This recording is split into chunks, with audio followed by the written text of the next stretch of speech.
Now, your 6 Sports Report. Hello, everyone. Let's recap our top story tonight. Former Penn State defensive coordinator Jerry Sandusky was arrested this morning on charges of sexual abuse. Penn State athletic director Tim Curley aided in the cover-up. Sandusky was brought in this morning in State College on 40 counts.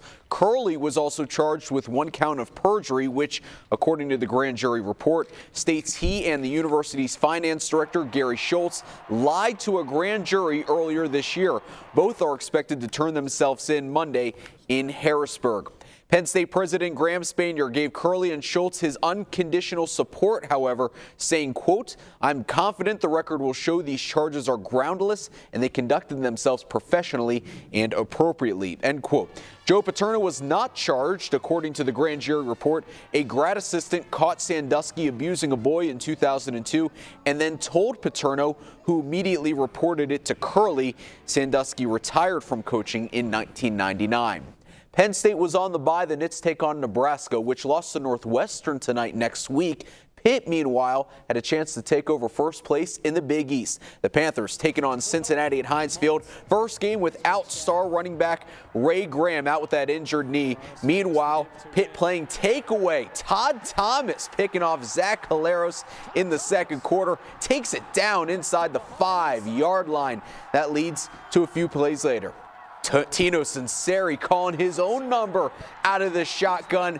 Pitt up on top 13-6, but Cincinnati responds on the ensuing drive. Caleros out of the Wildcat takes it himself. He was a big reason why Cincinnati goes into Heinz Field tonight and comes away with a 26-23 win. St. Francis and head coach Chris Valerio taking on Monmouth this afternoon. First quarter, the Flash taking it down the opening drive. Kyle Harbridge, 209 yards and 3 touchdowns for the Flash. Later in the first, Josh Teal from 47 yards out, a career-long field goal. Flash led 10-6. But when this game turned into a shootout, St. Francis had trouble keeping up. Tristan Roberts, the touchdown for Monmouth. They win 48-45. High school football playoffs continue tonight in District 5, where Conemaugh Township and Berlin squared off. Township was the higher seed, but tonight's game being played at Somerset High School. Second quarter, Grant Spiegel up top to Ken DeMoncos coming down with it, cuts it back inside, and it's a 39-yard touchdown to open the scoring, 7-0. Stayed that way until late in the half, when Berlin's Drew Glotfelty decides to do it himself. Oh, watch out now. Shake and bake coming right at you, out of bounds at the 22. Later in the drive, it's Glotfelty taking it himself, 7-all the score. Berlin would get the ball back with under a minute in the half, and Ryan Lynch flying Glotfelty.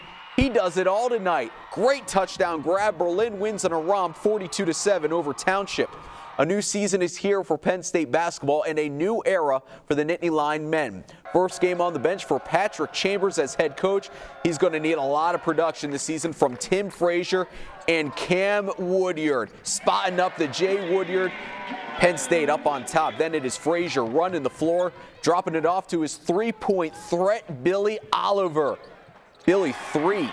Yes. Frazier, meanwhile, 7 assists to go with 19 points and 6 rebounds. Penn State wins 64-47.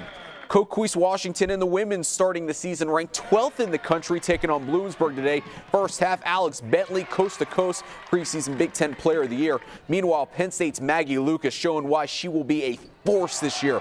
35 points on 7 of 8 three-pointers. Penn State gets their win, 101-81. Their season starts next Friday. District playoffs wrapped up today in girls volleyball. Penn Cambria and Huntington met in the District 6 Class AA title in Altoona. We picked this one up with a first set point for Huntington. The kill attempt by Penn Cambria eaten by the net monster. Huntington takes a 1-0 set lead. Second set, Penn Cambria coming out with the first 4 points. Haley Holzberger the kill to the open court, but after that, it was really all Huntington. Off the serve, PC looking for points. Nicole Hauk looking for blocks. Huntington takes a 2-0 lead. They sweep Penn Cambria for the district title. In the District 6 single-A game, it was Bishop Guilfoyle topping West Branch 3-2. And the Penn State Altoona volleyball team wins the Allegheny Mountain Collegiate Conference for just the second time ever, a 3-0 sweep of Penn State Bradford. And a trio of our local girls sweeping the state cross-country medal stand today in Hershey. In Class AA, Homer Center's Angel Picarillo winning her second straight gold medal. Elk County's Kennedy Weisner and St. Mary's Adair Janacro taking second and third. Also, the Penguins out in Los Angeles currently have a 1-0 lead on the Kings. All right, thanks, Matt. Josh Fosbrink when we come back.